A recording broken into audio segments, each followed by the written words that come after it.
Hi there, I'm Chief Meteorologist J.P. Dice. Welcome in to this edition of Behind the Front, our weekly weather podcast here on WBRC Fox 6 in Birmingham. I tell you what, I am delighted to have this week's guest on the program.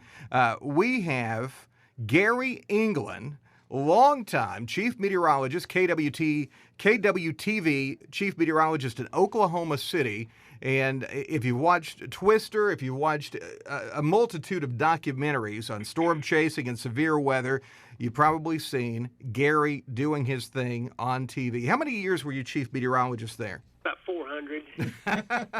No, I think I was on there 40 or 42 years. Okay, 42 years. Obviously, a lot of changes in TV from when you started to when you retired. Now, tell me this.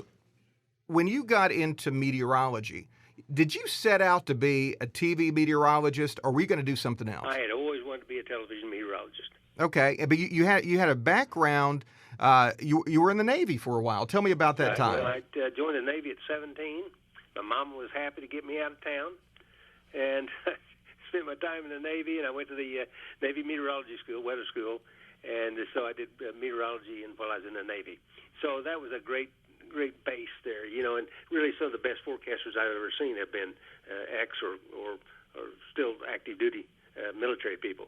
Those old Navy chiefs, they were so good. And then you got out of the Navy, and then you had some time at University of Oklahoma. What'd you major in? Math and meteorology. I didn't ever dream that they didn't have at that point when I went down there a degree in meteorology. And they said, well, we don't have that, but we have an option program. I mean, in fact, I didn't know, but they were just, now I've researched it all, they were just starting the program. They had a PhD program, and they had a master's program. They had developed the bachelor's. They had masters and the PhDs, but not the bachelor's. So they said, okay, here's what you do. And meteorology in those days was in the engineering physics school. And when I learned that, I thought, what am I doing here? But anyway, they said, you got a choice. You can get a degree in math, physics, chemistry, and then you get basically a degree in meteorology. We don't call it that right this second. And so anyway, I went my degrees in meteorology, and they list me as a sometime student. my mind wasn't on it the whole time. But anyway. I have a degree in math and meteorology from OU, and that was 4 years, and I worked at the atmospheric research while I was at OU, and that was another great experience. My boss was Victor Whitehead, working on his PhD, and he was a great guy. He was always there for me if I needed money, because sometimes you go to school, you don't have the money, and he'd give me some extra time to work.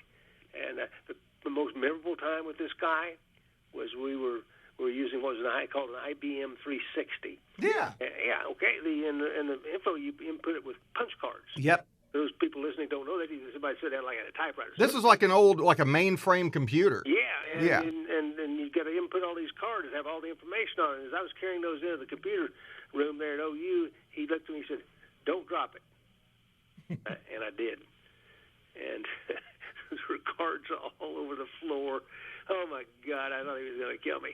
But anyway, I had a great time at OU. I met my wife. I went one semester at Western Oklahoma, and I met my wife there. And so we were there at OU together, and it was just a great time. The program was just getting going. We had great people, gosh, so many of them went on to do a lot of the guys I was in school with, went on to be head of the National Weather Service, and there's scattered. It was a very talented bunch in those early days. So what TV station did you start right out of OU working at a television station? Oh, no, man. It took a while. I wanted to do it, and I graduated, and, I still have my letters that I show to people when I talk to the students or people who want to get into it, all the rejection letters. In those days, if you applied for a job and didn't get it, they were nice enough to send you an actual letter in the mail. These days, you don't even hear anything. That's it. It's over. But I went to all these places, around the range here from Dallas to Amarillo, Kansas City, all down through Texas. I couldn't get a job. And so, I was a little disappointed because I needed a job really bad, so it wasn't easy. I'd been in the Navy as a military dude, and my hair was short, and I was, it was kind of funny. I grew it out pretty quickly, but I talked in troughs and all that stuff that people had never heard of. But anyway, I got out there at OU, couldn't find a job. Another guy and I went into business for a couple of years and didn't make much money. Made some friends, but this is a good lesson for people starting a business. And we went around. We were going to put in a weather service, and we did. It was called Southwestern Weather Service, and we were going to provide weather forecasting to aviation, agriculture, and such. And what we did, we went around to all these places, these businesses, and said, "Hey, this is what we're thinking about doing." Blah blah blah, and then we'd say, "What do you think?" Well, it's never used that. What do you think? They say, almost everyone said, "We think that's a great idea." So that was our market research.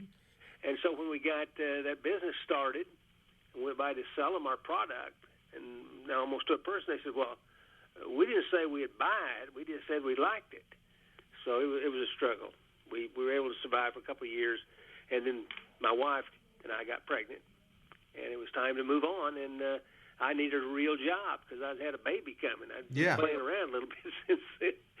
So I got on the AMS magazine, had the jobs in it, and I wrote to a few of the private companies around, and a few of them responded. But A.H. Glenn in New Orleans responded, and he's very methodical, very tough guy, very bright guy. He's gone now, but boy, he was just brilliant.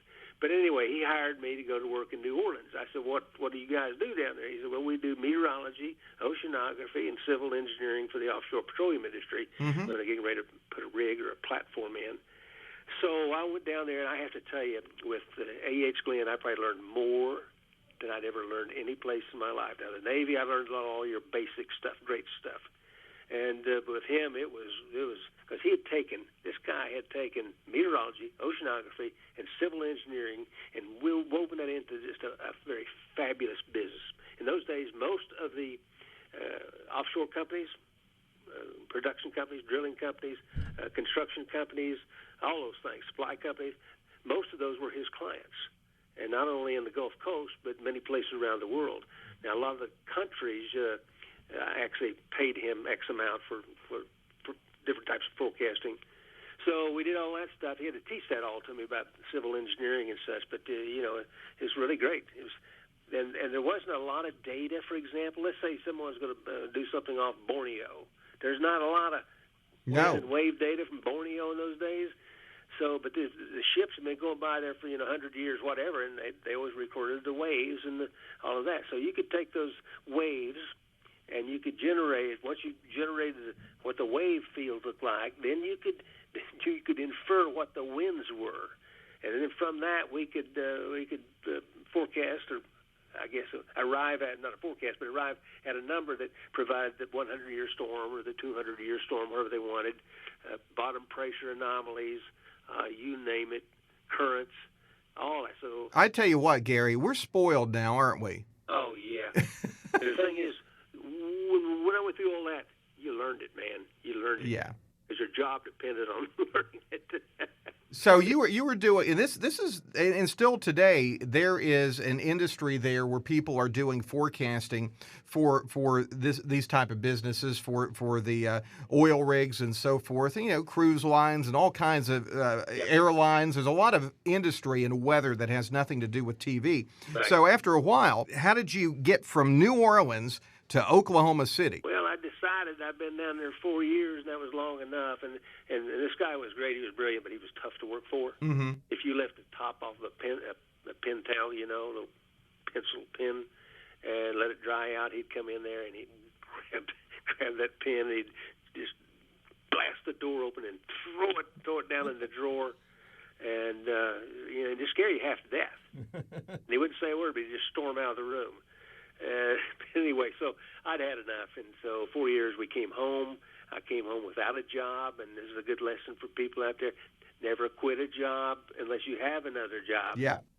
I got home, couldn't find a job, and it was a tough time for us. But anyway, I got a job at a radio station for a while, And that was pretty darn exciting because they had a little AVQ-10 radar, flat plate, 5.5 degree beam width. Mm-hmm.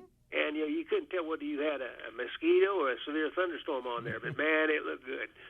And so I used that to do severe weather KTOK there for a year or two. I think during that period, about 2 years, they fired me several times. For example, I'd convince them, like, we're going into football season, and the sports is big, they need those Friday night forecasts and all that. So they had me on, and when that was over, they wanted to drop that. And when but I do every time, like we got to winter time, roads. Anyway, I had to talk my way back in every time they let me go. And they were good people, but they kept firing me. So you can tell I wasn't a very high-dollar employee. It wasn't steady work. It was pretty scary hey, that stuff, made me but think something. Where did you get this whole, everybody knows about, hey, it's Friday night in the big town. Where did that originate from? Oh, it originated really in western Oklahoma. We call it Dragon, Maine. And Friday would roll around, and we just talk to each other that way. Hey, baby, it's Friday night in the big town, and it was about the most excitement there was in Sealing. But that's where that came from. That's where Loretta came from. Jump back Loretta, all dressed up and no place to go.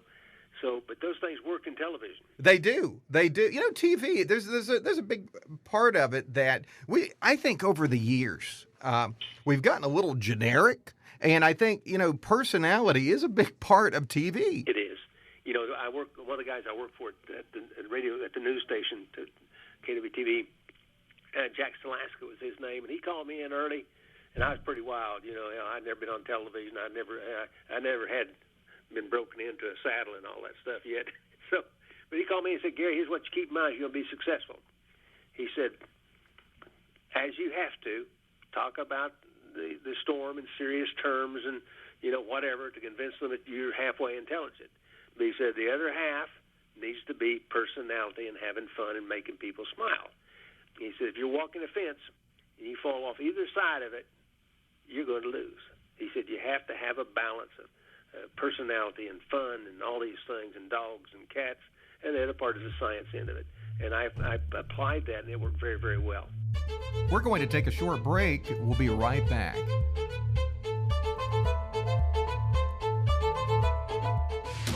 Birmingham has a lot to offer, from things to do, places to visit, and restaurants to check out. It can be tough to keep track of it all, but Magic City Weekend has you covered. Magic City Weekend is your one destination for weekend inspiration. From restaurants to recipes, live music to nightlife, from the biggest festivals to the tiniest hidden gems, we want to help you experience everything Birmingham has to offer. Plan your next adventure at MagicCityWeekend.com.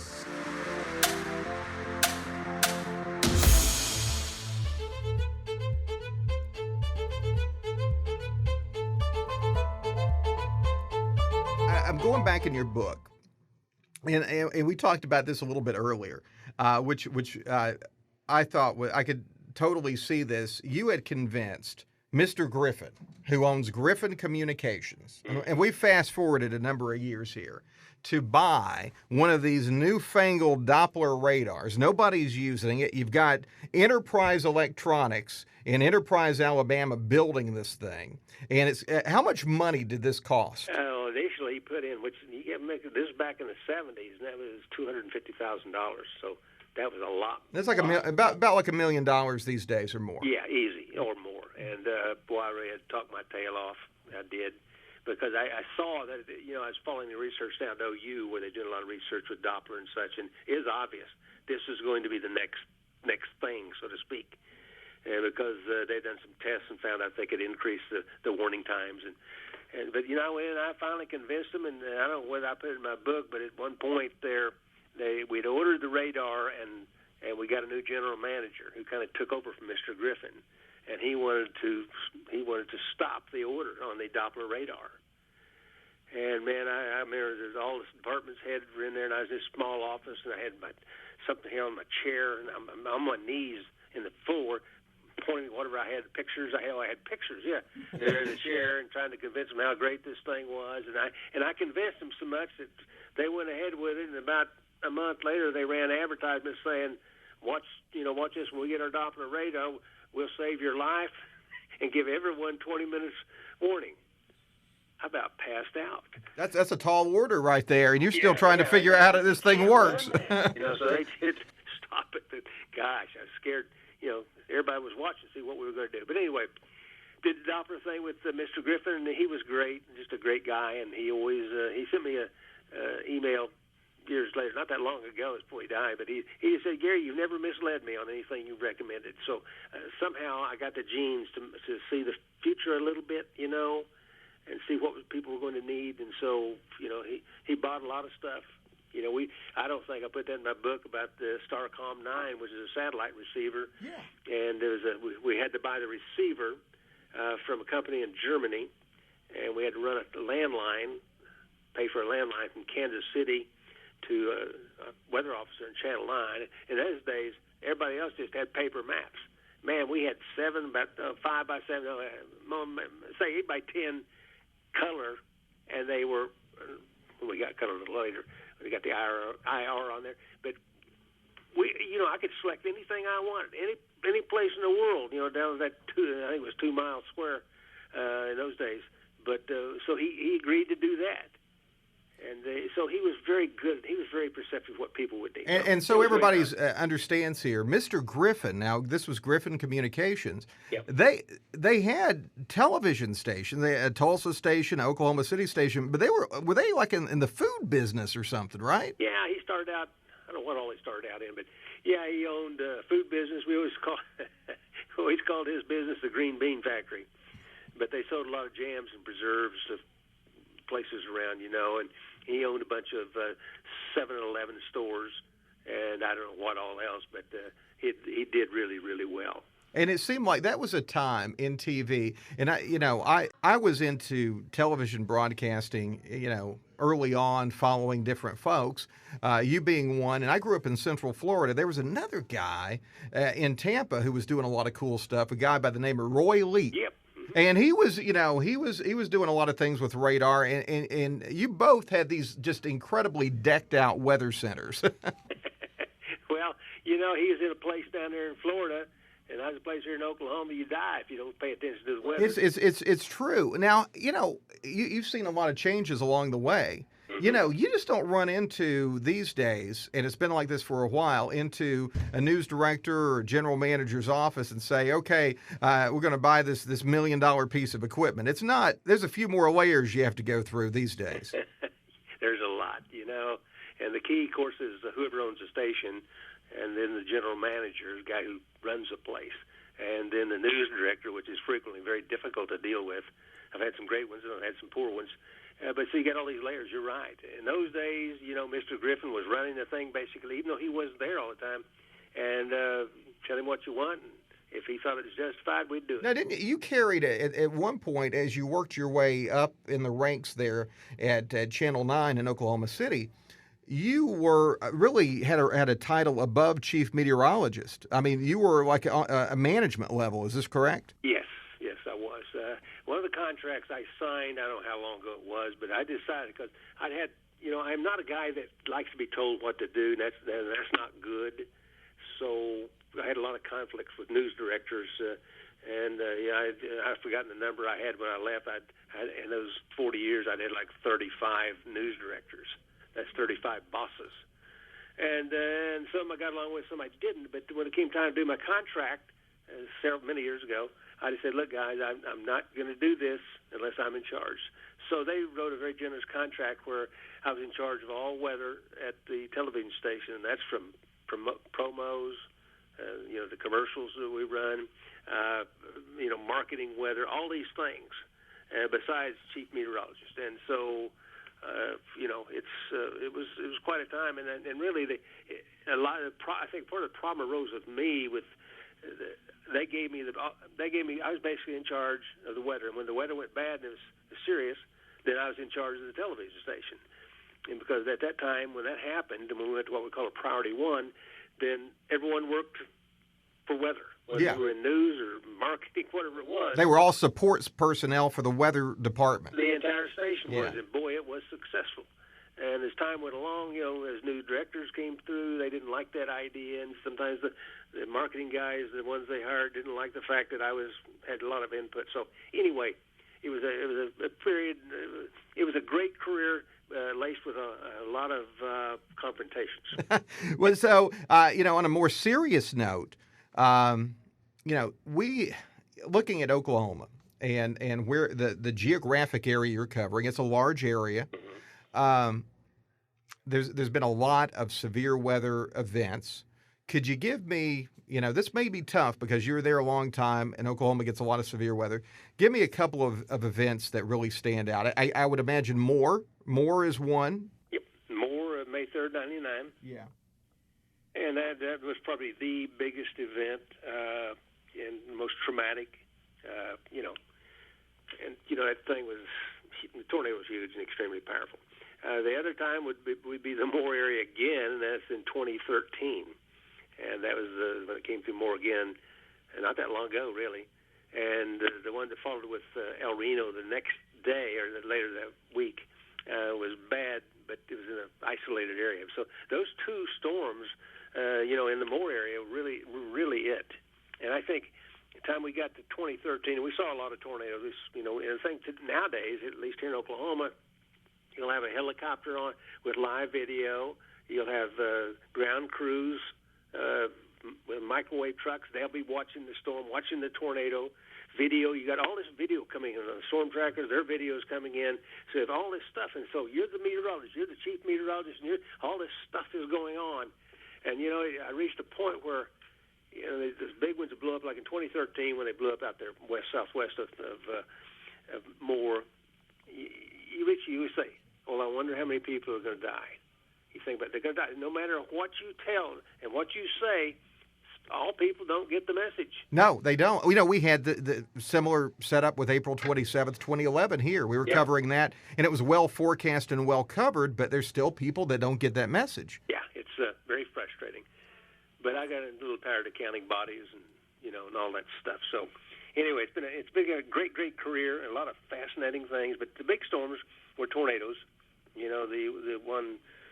winds were 318 plus or minus, or minus 10 mile an hour, whatever it was. But they were 300 plus in that storm in '99. The one in 13 wasn't quite as strong, but it was deadly. Tell me this: we get a lot of people that are interested in meteorology, and they're interested in weather. What would you tell somebody that's now going into this career? At this stage of the game, it's a different animal. We're dealing with social media, and we spend a bunch of time on Twitter and Facebook and all these outlets. What advice would you give them? Well, you said it. And in fact, it's a work in progress. It's changing. And with the social media, we jumped in pretty quick in fact, right on Twitter and Facebook and those. And we didn't really know what to do with it except do it. And we did a lot of stuff with it, and we tried things, didn't work. But the point is, it's changing. So you're going to need a lot of social media skills. You really need, if you go into it in college, you need programming. You need the programming skills. There were so many times we need things done. If I'd been a good programmer, I'm an old Fortran writer. Yep. But nowadays, C++ and ZOQ and all these things, and a different time, different day.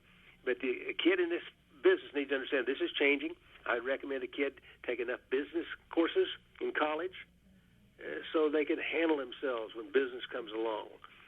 Whether they develop a business themselves or they get involved in management, all these things. But it's not just meteorology standing there and warnings, as you know. Yeah. So I tell the kids, go to college if you can, and you got to take the meteorology. And in most schools, at least at OU, you got to have the math and the physics and the chemistry, and it's a tough road. And I tell them that before they ever go. It's a tough sucker. You may or may not make it, but if you really believe you can do it, you will. Now, I've got several of them around me that they did. I'm so happy for them. But so I guess my point is it's changing rapidly. It's not just standing up there and doing TV stuff.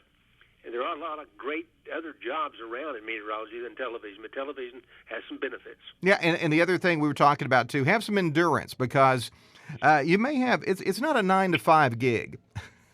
No, it's not. When I used to advertise for meteorologists, I would say you must be able to lift, I don't know, what is 120 pounds or 100 pounds or something like that.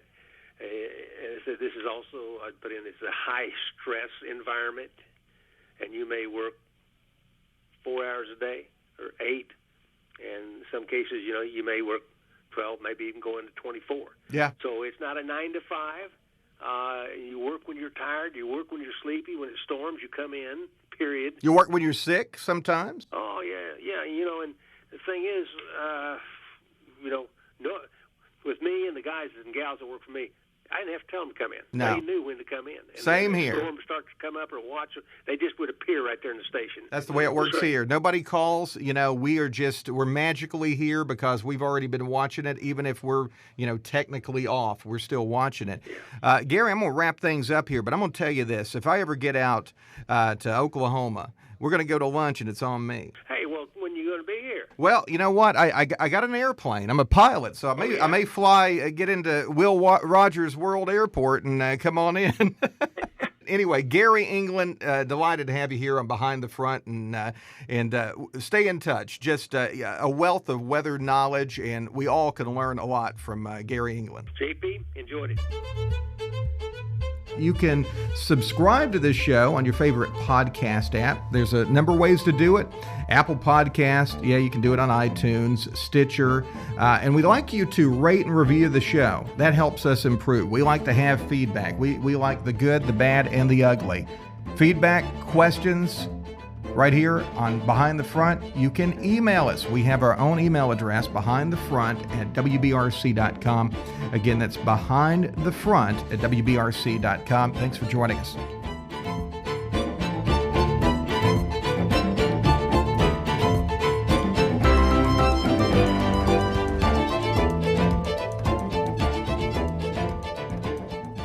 Hi, folks. Rick Carly here.